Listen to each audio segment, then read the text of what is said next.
the meeting to order. Somebody scream out there for Jim Ton to come in. Please rise for the Pledge of Allegiance. Ty, you want to lead us? Sure.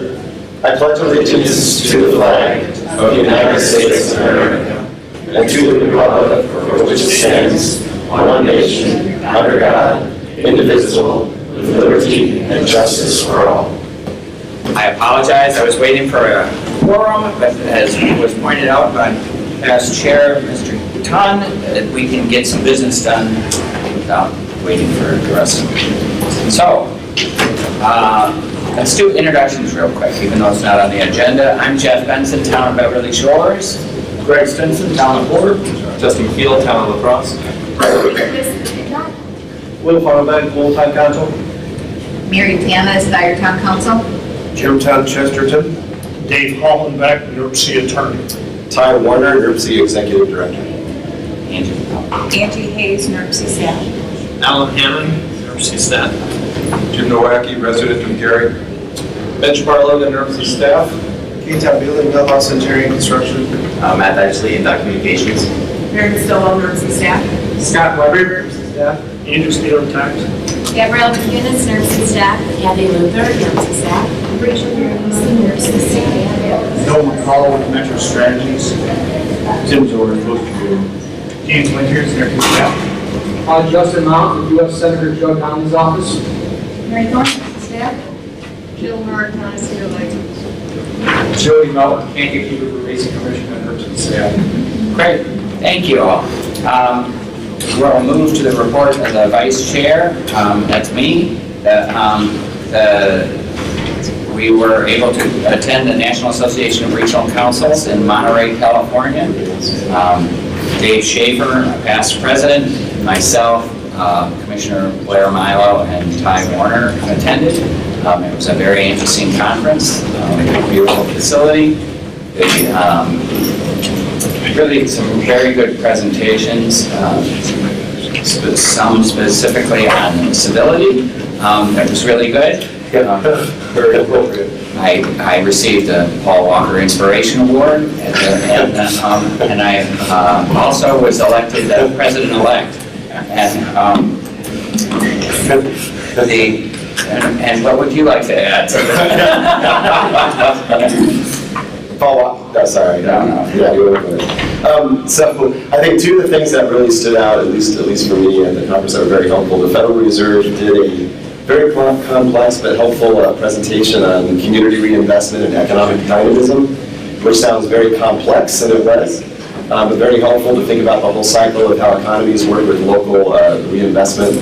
And then also, the whole notion of autonomous vehicles continues to be more and more discussed, and it was a big portion of this conference as well. And what I've noticed over the course of the last several years at various conferences and things is that it's clearly getting more from just sort of gee whiz, isn't this cool, and how fast the technology is developing, to actually diving into real impacts on everything from transit to housing to land use. There's a lot more work being done on looking at implications. Here at NERC, we're planning to also dive into this more with our next cycle of the comprehensive regional plan. But those are two main themes that stood out for me overall. But yeah, very, very, very, very good stuff. As Jeff mentioned, Jeff was elected president-elect of NERC, which is fantastic. NARC, excuse me, sorry, thank you. I'd like to be president-elect of NERC. Well, you're lucky you, because you're vice chair now, so that could happen.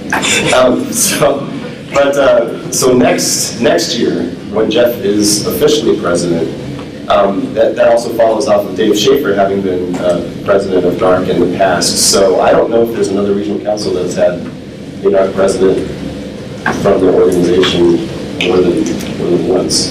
But in any case, that's a great honor for NERC. Blair Milo, of course, is on the executive board as well, so we're very well represented. And even on the Executive Directors Council, of which I'm part, I was re-upped for another, I think it's a 3-year term, I forget how long the terms are, but I was re-upped.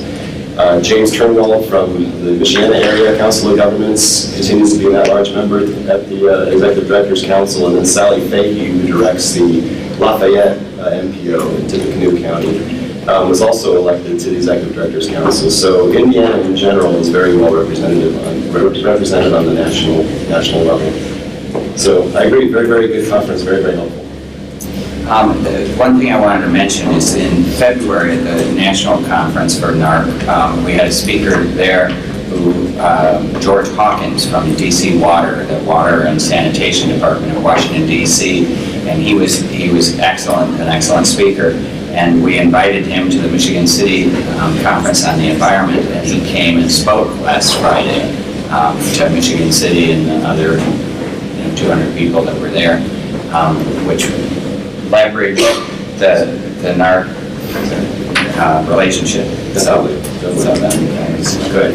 If you see these little white, other side, little white pins, these are your official NARC pins. And Dave Schaefer was instrumental in getting those out, so you'll see people sporting those now and again. So that's what those are. That's great. That's it for me. Hi. Yeah, thanks. I'd like to first of all introduce, we have a new staff member, part-time environmental educator. Oh, there's she's hiding behind Alan. Rachel Veronesi started with us just last week while we were away at the NARC conference, and I'm very, very happy to have her here. I keep hearing good things, we heard good things before we hired her. I continue to hear good things after we hired her. Even at the event I was at yesterday, I had people coming up to me saying, I heard you hired Rachel. So congratulations, welcome to NERC staff. I'm glad to have you here. We've had some other staff movements too I want to highlight. As some of you know, as I talked about in the past in other committees, we're going through a process of trying to retool the way we're structured here at NERC and implementing some of these things little by little over the course of time. So we've had some staff roles. Kathy Luther, our Director of Environmental Programs, is now officially our Chief of Staff at NERC, so she makes sure that all the staff is coordinated. Congratulations, Kathy. And also Meredith Stillwell, who's sitting over here, is our office manager now, and will be handling all the things happening around the building and everything that keeps the office running efficiently. Angie Hayes' role, again, perfect audit we just had, yet again. Angie is now Chief Financial Officer, essentially doing the same function, but now that Meredith is able to do more of the building stuff, that takes a bit more off of Angie's plate to be able to focus more fully on the financial aspects that she does so well. James Winters, who was here, yes, he's back there, is officially the transit planner, replacing Belinda Petrosky, who was here and retired. So those are some staff changes we have. I'm real excited about them. More as we continue to develop how we are structured here, but exciting stuff. And I hope you'll come back a little bit later today. In fact, if you'd like to hang out all day, you're welcome to. We have our open house today. We've seen some things getting set up from 4 p.m. to 6 p.m.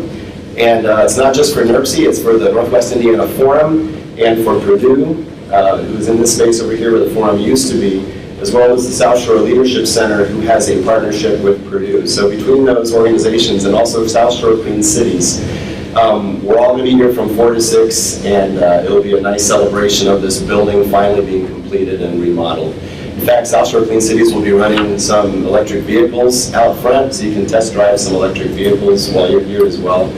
And so come back anytime between 4 and 6 p.m. It should be a lot of fun. We also, just a couple of quick other notes. The triennial review, which is done by the Federal Transit Administration, was completed. Thanks to Angie Hayes and all the staff that participated in that, Alan and Gabrielle and a bunch of other folks, to make sure that that went smoothly, and it did. So very, very good response. Had one minor thing that'll be corrected with a couple of our transit operators. But very, very good report after that. That happens every 3 years with the Federal Transit Administration. And as we've talked about in the past, we're gearing up now for the quadrennial review, which happens every 4 years, hence quadrennial, which is our certification as a metropolitan planning organization with the Federal Highway Administration and Federal Transit Administration, which is more about how we do our whole programming process and that function of the NPO. So that's all coming up as well, and staff is now, after this open house today, we'll be gearing up for that, as well as a conference we're hosting for NPOs in September. So a really, really busy time in 2017.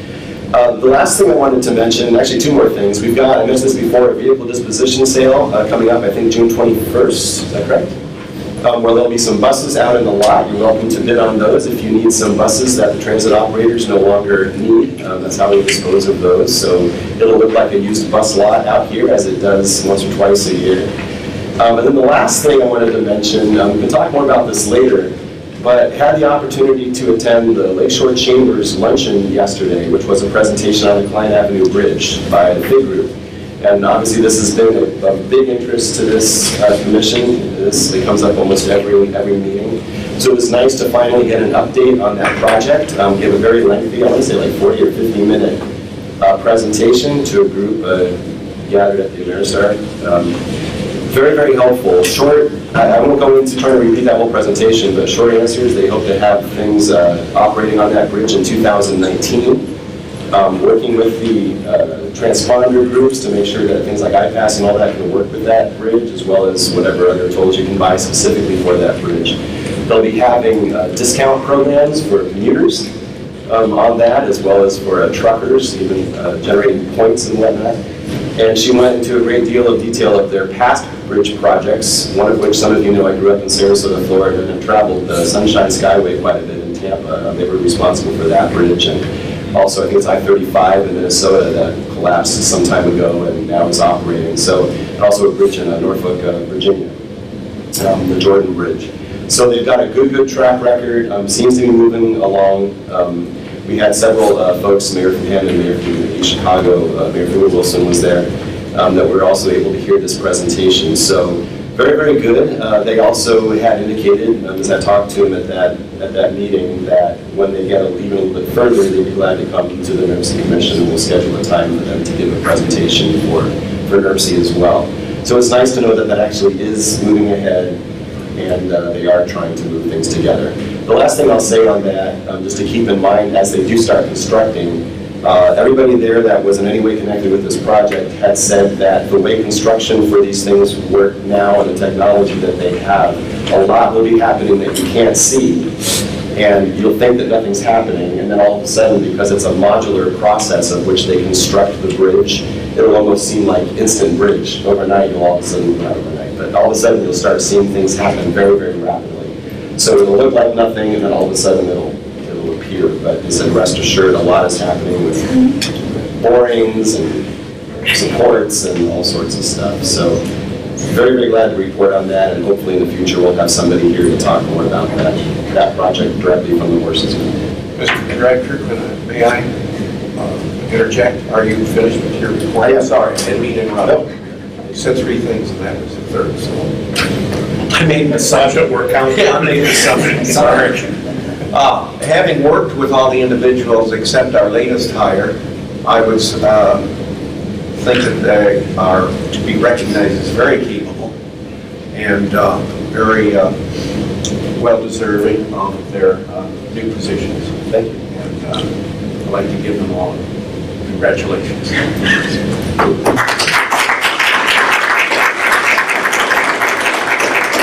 Second question is, do we have a quorum? I would move the minutes be approved. There's been a motion for the minutes. Second. Any further discussion? All in favor signify by aye. Aye. Any opposed? Done. Great, thank you very much, Mr. Dunn. The next on the agenda is the Environmental Management Policy Committee. We had a meeting the first Thursday of the month, and we had a presentation by item on the remedial action plan for the area of concern and the progress that has been made over the last 15 years, 20 years. And we've made a lot of progress. There's more work to be done, but it's wonderful. The next EMPC meeting is the first Thursday of August. We're skipping July, as we usually do, 9 a.m. in this room. Hope to see you.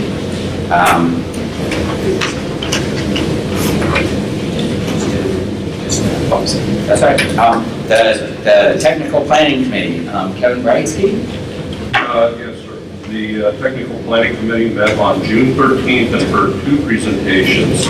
Staff presented on the planned growth goal of the 2040 Comprehensive Plan. Racial Architects and Butler, Pearman, and Seifert next presented on the draft I-65 US 30 safety plan. The public comment period on the draft plan runs from June 1st through June 30th and can be found on the NERC website. Contact Iman Ibrahim with any questions you might have.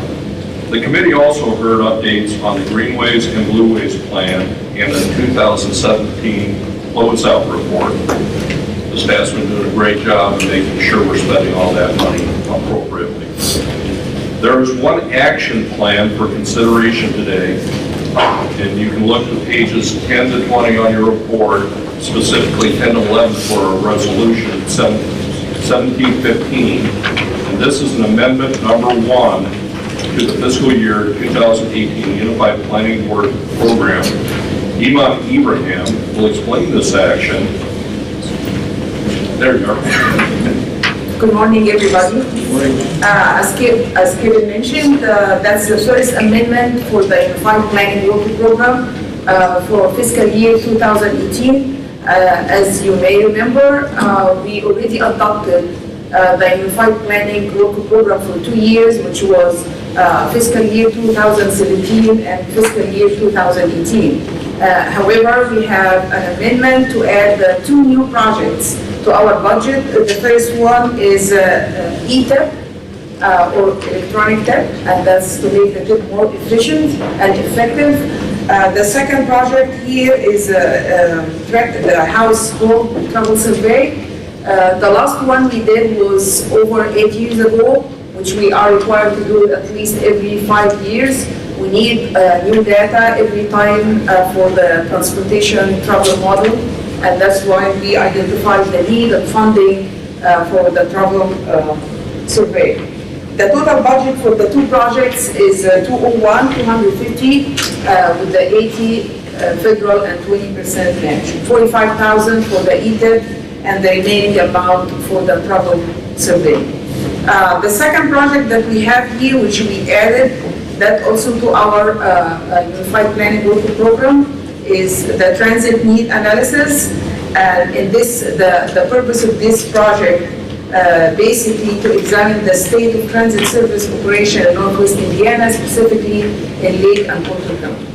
And lastly here, we also every year, the Federal Highway Department and the Federal Transit Authority release a planning emphasis area for us, so we could follow in our planning process based on the new regulations. And the first item that they are asking us to consider is implementing the National Transportation Performance Management. And we're already doing that. So we already started doing that after the adoption of the 2040 plan. We have performance measures, but we added some new items which we will also modify our planning process to meet the new regulations. The second item for the planning emphasis area is a Title VI, and we also doing that for years, but we will try to improve it to meet all of the requirements of the federal government. So that's the 4 amendments of the Unified Planning Local Program for fiscal year 2018, and we would like to have an action on Resolution 1715. The TPC recommends adoption of Resolution 1715. So to adopt. Second. Been moved and seconded. Any further discussion? All in favor signify by aye. Aye. Any opposed? Great. Thank you. The next meeting date of the Technical Planning Committee will be Tuesday, July 11th at 9 a.m. in this room. Thank you. Great. Thank you. Yeah.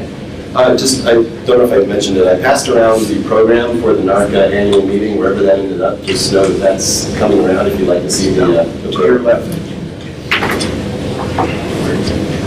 Great. Next on the agenda is the Legislative Committee. Commissioner Blair Milo. Thank you very much, Mr. Chairman. I have a somewhat substantial discussion, I guess, to begin today. And a follow-on conversation that has begun at some of our previous commission meetings, and then based off of some of the conversation that happened at the NARC conference regarding concerns that have been voiced about particularly the president's budget submission and impacts to programs that are utilized, federal programs that are utilized by some of the members of the commission. I want to start by saying that what I've communicated previously still stands about the process pieces of the fact that there still is the role of the legislative body that will be substantial in the process. So while there is this submission from the president that there's still anticipated to be a significant amount of change from what was submitted in the president's budget, that is just a natural portion of the process that the executive submits it, the legislature is still going to do what they do to it. And so that still stands. But because there has still been a significant amount of discussion and some concern about the programs that are eliminated or significantly reduced in the budget submission, I did go through, and there was a substantial amount of discussion about this at the NARC conference, and so because we had our conversation here at this meeting too, I did go through and read the president's budget submission, which I've now allowed you all to learn how big of a nerd I really am. I've actually done this. But as a part of my role as legislative chair, then I wanted to make sure that I was doing my due diligence with this. And because there's a significant amount of change that would come from this if substantial portions of the president's budget were adopted. And so I thought I would share some highlights with you and hopefully for those who may not have spent some of the time digging into this, which I fully understand, I shared some highlights on what's all included, that in the initial opening section of the budget message, it lists priorities in this order, which I think gives us an indication of where we can expect some priorities and action to occur. First up is health reform, then tax reform and simplification, immigration reform, reductions in federal spending, regulatory rollback, American energy development, welfare reform, and education reform. And so those are, as I said, the list of priorities in that order in the opening message with the president's budget. Some items to note within the budget itself are that in 2016, the federal government is about $20 trillion in debt.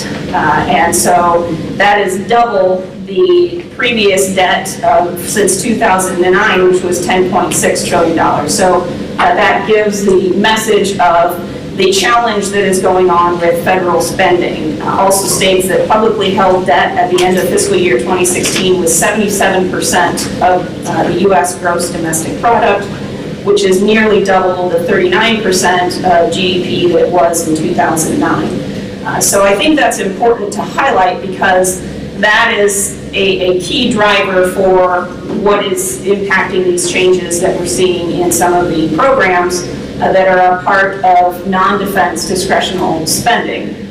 The budget submission includes $3.6 trillion in spending reductions over 10 years and reduces the deficit by $5.6 trillion compared to where the current path is. Also states that the fiscal year 18 budget includes a $54 billion increase in defense spending, which is then fully offset by $54 billion of cuts to non-defense discretionary spending.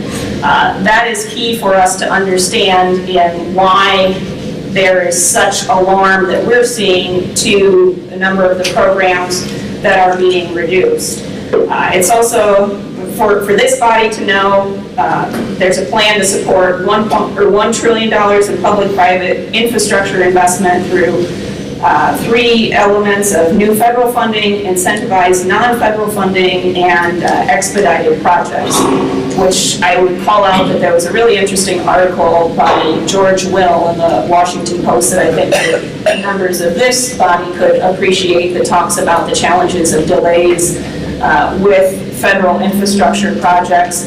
and how that impacts cost of the project overall. It itemizes that there are $200 billion in federal outlays included in the budget for fiscal year 18. I would also mention, although I don't want to get into it too far here today, but there is some language regarding the FAA and privatizing air traffic control. We don't have a lot of discussion here about aviation, but that is a key portion of transportation. So for communities that do have airports, I would call your attention to that because there's been a lot of discussion about this already, and it could have a significant impact, particularly on smaller municipal airports. So I would encourage folks to take a little bit further look into that if you do have a local airport. I do want to go back to that discussion about the $54 billion. That's a key thing to understand of the challenges that may come forward. That you have the $54 billion increase in defense spending, and all of those funds are being offset by the non-defense discretionary spending. That's important to understand, particularly in the context of mandatory spending versus discretionary spending in the federal budget. And mandatory spending is made up of Social Security, Medicare, Medicaid. There's a portion of what they call other mandatory, and then debt service. That's 70% of the federal budget. So then you're left with about 15% being defense discretionary and about 15% being non-defense discretionary. These are where our programs come out of. That's your CDBG, that's transportation, that's the Economic Development Agency, all these different things that we deal in on a regular basis here amongst our federal programs. And so when you're seeing the $54 billion increase to defense discretionary coming from non-DoD discretionary, that's a small portion of the budget that is being adjusted there in order to allow for these increases. Much of, well actually, none of the mandatory spending is being impacted by these changes to allow for the increase of the $54 billion increase there. And so that takes me to what I would like to bring forward to this body, and particularly to the legislative committee, as we're looking forward on what it is that we're going to advocate for, particularly if we're wanting to defend effective programs that have been meaningful for our communities. That as we are engaging with our congressional representatives, our delegation, we've had a very positive relationship, I think, because of the practicality of recommendations that we've brought forward and overall solutions that we have tried to bring to the table.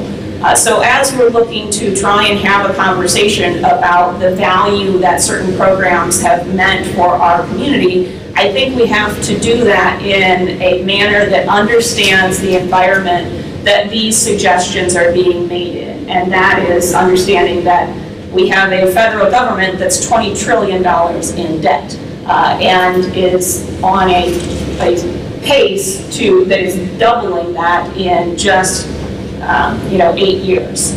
So there is a significant push to be able to address that problem. And I think that we all recognize that is a necessary thing that needs to happen. So as we're understanding that there needs to be some significant changes, there is a greater problem in the fact that the large share of the federal budget is not being addressed. And if we're going to try and actually create solutions, there has to be a plan for addressing that.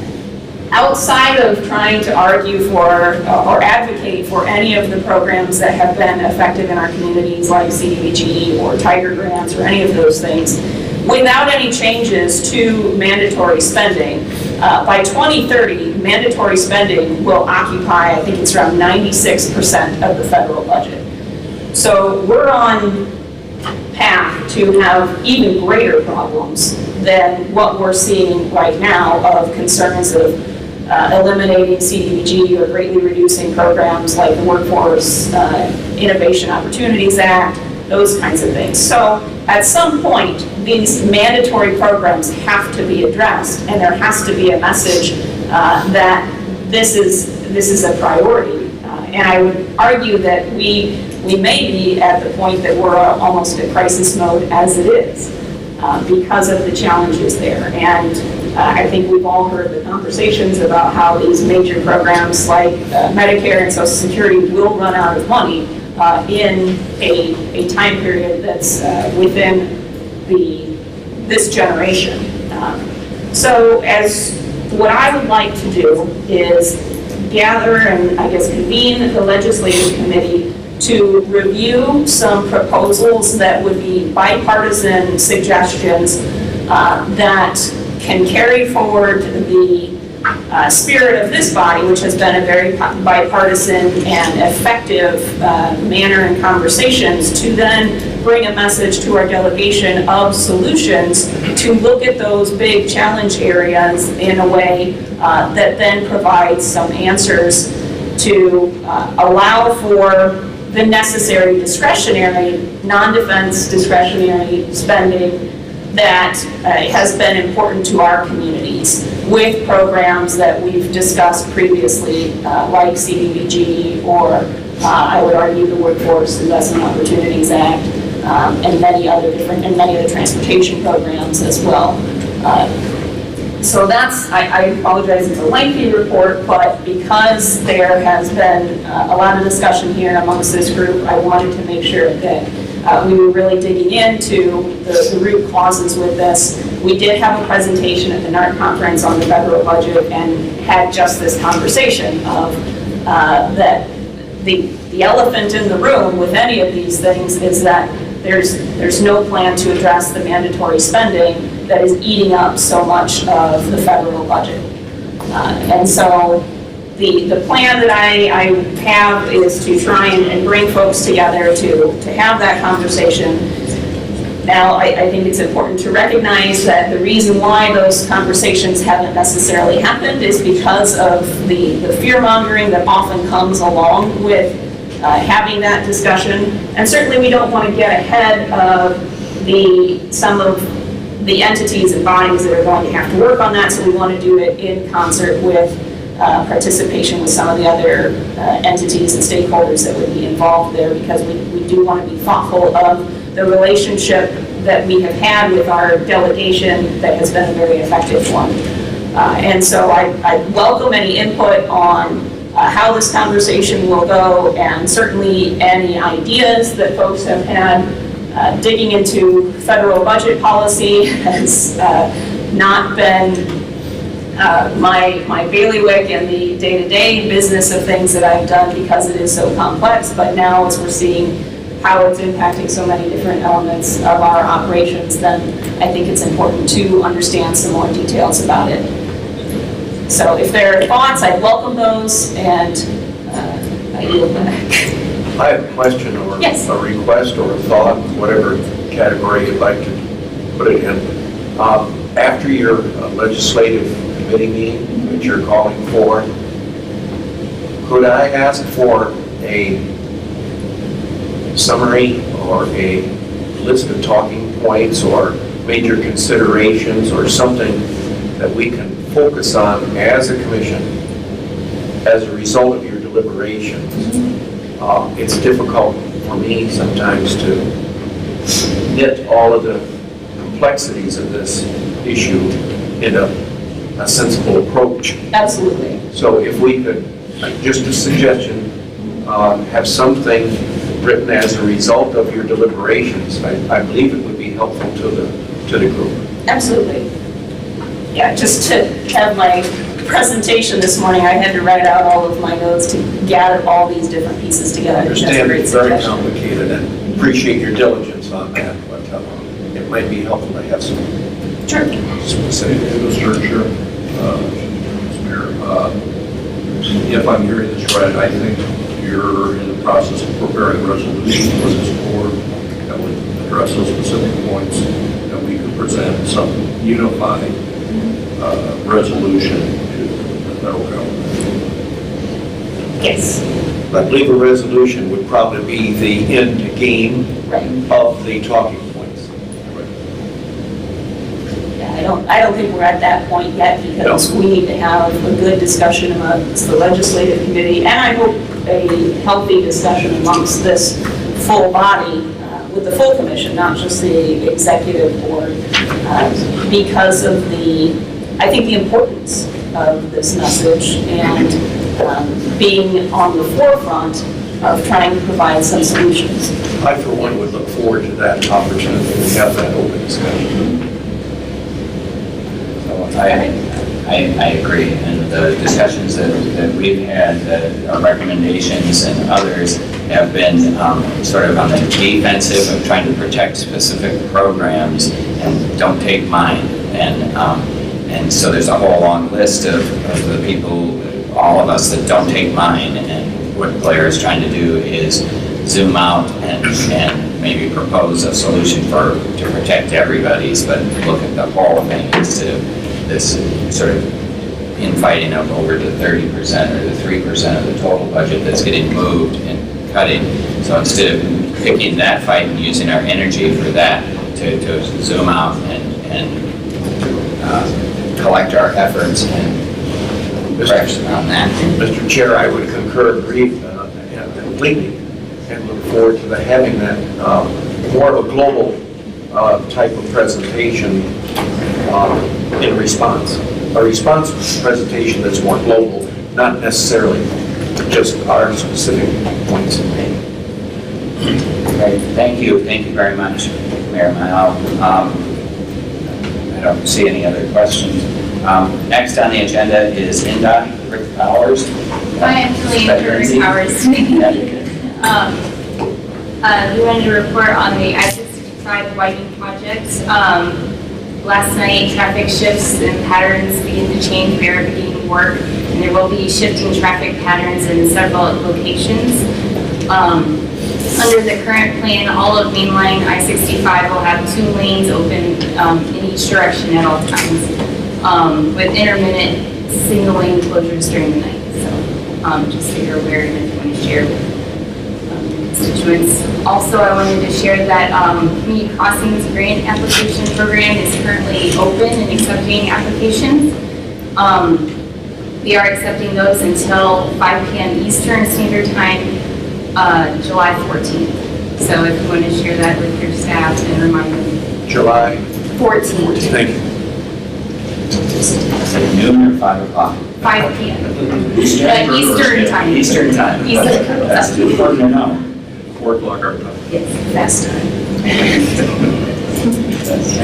Is that it, Lindsay? That's all I have. Great. Thank you. Next, is there any other business?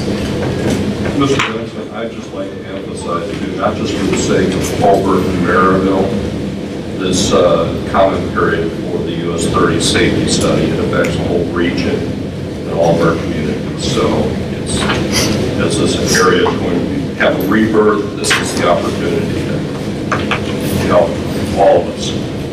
Great, thank you. Public comment, we have one per our protocol. Jim Nowacki has signed up from the city of Gary, Indiana. Thank you, Mr. to speak President. on the agenda item of NDOT. First of all, I want to apologize to Commissioner Milo during her very interesting presentation. I had to Google a trillion. In my ignorance, I've heard it so many times, I actually didn't know what a trillion actually was. I find that it's a 1 followed by 12 zeros. 1,000 billion. That essentially it's a million. So that's 20 million. And I know what a million is, but I'd have no idea what a million is. So I apologize for being distracted from your presentation. For the record, I'd like to just, my previous comments regarding and complaints regarding the 1220 project remain. I'm glad that the NDOT and the city are cooperating on alleviating some of the flooding in that $40 million project. It's only 3 years old, and already appears to be falling apart, and after a rain, a large portion of it is unusable. So I know where some of that money could be cut, being more careful about how we spend it would be one way. We know that the next big project in Gary is the Broadway project, 53. That's going to be a big project from downtown Gary all the way to nether regions. I want to remind the commissioners and NDOT that just on Tuesday, I walked to a meeting at our city hall of the city council. The meeting lasted about an hour. During that meeting, there was a brief rain shower. By the time I had left the meeting and was walking back to my residence on Broadway, there were sections of Broadway that were so totally inundated with this rainwater, I actually had to walk a block west to cross the street and then come back because the entire 6th Avenue was completely flooded. And this is not an isolated incident. You'd also see it on 7th Avenue. You'd see it on other areas of that project. You see places where the drains are just collapsed a foot lower than the roadway. And this is not an isolated, these are not isolated conditions. These are conditions all up and down the Broadway corridor. So just reminding the NDOT that the same problems that we've seen on the 1220 corridor that were not addressed during construction, and then years later, we're looking back at it and wondering how to fix it. We should go in this with our eyes wide open and look very carefully at those same problems on Broadway. And I would just also mention that in my conversations with members of the Board of Public Works and Safety in the city of Gary, they actually encouraged me. They said, we see these problems on the other project, and they encouraged me to keep an eye on that Broadway project. Since I live on Broadway, it won't be difficult. But I would really feel if looking at this looming deficit, national deficit, and how we want money to be spent, we don't want money to be wasted. And when we spend it, we expect the results to be commensurate with those large numbers that are being spent. Thank you. Thank you. Further comments? Next on the agenda is announcement. Jesse Renslow. Yeah, we got one. As we wanted to invite everyone to a festival we're going to have over in Gary in the Miller Footprint, the first annual Outdoor Adaptive Escapade. It's going to be devoted to active transportation, active tourism. We're going to have just about any kind of mobility device and activity and fun that can be possibly imagined. Yeah. One of my volunteers up there. So we got more. You want to tell? We got great national partners. It's really cool. We've been working on this for the past couple of years. One of the reasons, of course, as I moved to Northwest Indiana, one of the major concerns is transportation and accessibility throughout. And part of this, and I'm just really pleased to be here, just in this minute or so, is that being here in Northwest Indiana is to continue to address in the planning process throughout the importance of accessibility, not only in compliance with the Americans with Disabilities Act, but really look towards the future in terms of really looking at universal design throughout, in planning from concept to the end process.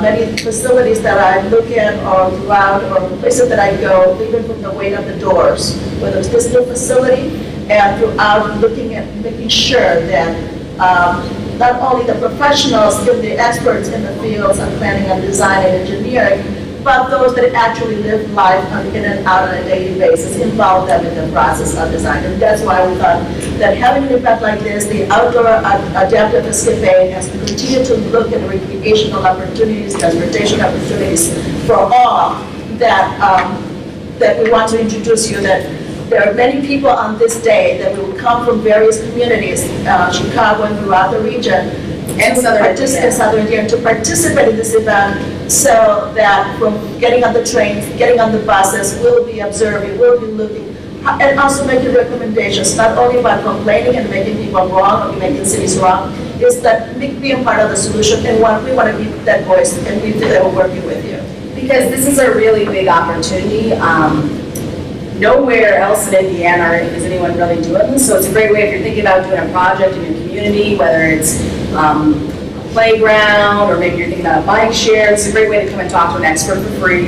They'll have, we've got Wigcraft came in yesterday, talk about accessible boardwalks. I mean, there's just really cool stuff out there, and it's not just, the right thing to do, it's actually also an attraction for your community. So one we did together was the kayak launch, and that's brought in a lot of new people to Gary. They've done community cleanups. It's just been, they go and visit our restaurants. It's just a really great way to bring an attraction and have a good ripple effect for your community. So we're really excited about it, and we have a great announcement. Our adaptive bike for our Sagster Bike Share just got funded through GoFundMe. So our Take Bike to Streets initiative is totally funded. So we're going to be ribbon cutting on the 24th of June. If anyone would like to come, it's going to be at 925 Shelby Street in Gary, Indiana, 46403. If anyone knows where like Beach Cafe is or Flamingo, we've got a community incubator teaching about financial literacy there, so that'll be one of our stalls that will do ribbon cutting. And our vision for the outdoor adaptive escapade on July 15th, like the ribbon cutting is at 11. But we want to make this, make it in Northwest Indiana. We started, Gary starting it, but to make it really throughout the region, that this is something that we include all, and that all kinds of people need to be able to show up and participate. And I forgot to mention, this is actually a co-neighborhood spotlight project, so Hobart, Griffith, Emerson, neighborhood Gary, and Lake Station will be partnering. Lake Station's technically not a spotlight community, but it's kind of in the middle of all the spotlight communities, so they'll have different activities going in their communities earlier in the morning, and we're trying to get, like, Griffith's gonna have the Black Oak Savannah Trail and come on down and see, like, the Blind Social Center. So it's gonna be a great interactive thing across the region, so thank you. Thank you. Mr. Chairman, I'd like to take a minute to commend the city of Gary on this great initiative on adaptive transportation. I think it's outstanding, and it shows great leadership for the city of Gary. Thank you very much. Yes, Chief of Staff? Well, this is my environmental hat. Today and tomorrow are Air Quality Action Days. As part of For Clean Air, we want to remind everybody of that. Especially this year with so many construction zones, I think the Air Quality Action Days are going to be challenging. We need to keep our emissions low, to keep on our statement that we're meeting the air quality standards. But we have to get on these days where the weather's against us. So I don't want everybody, so if you can carpool to the open house, that would be great. Ride a bike, take transit, walk.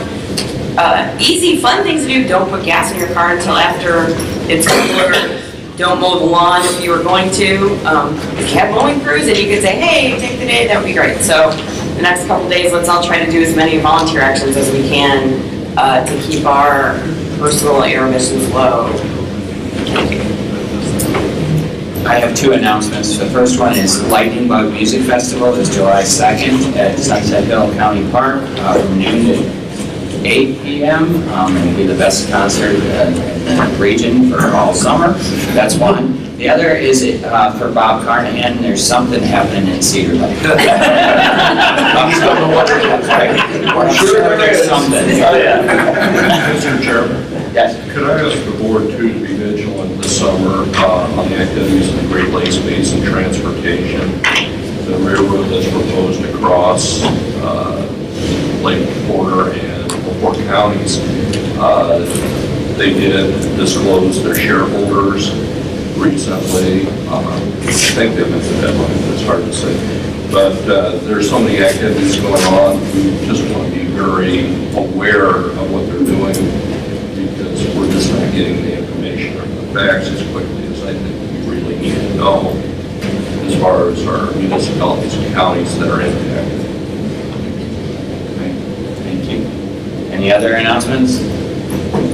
The Necktie Run in Beverly Shores is this Saturday. It's for Father's Day. And Shiny Heine is July 2nd before the Lightning Club at Sunset Hill. That's it. I'm glad you added the lightning bug part to Yeah, that. I was moved. Motion to adjourn, quick. Done. All right. I gotta go.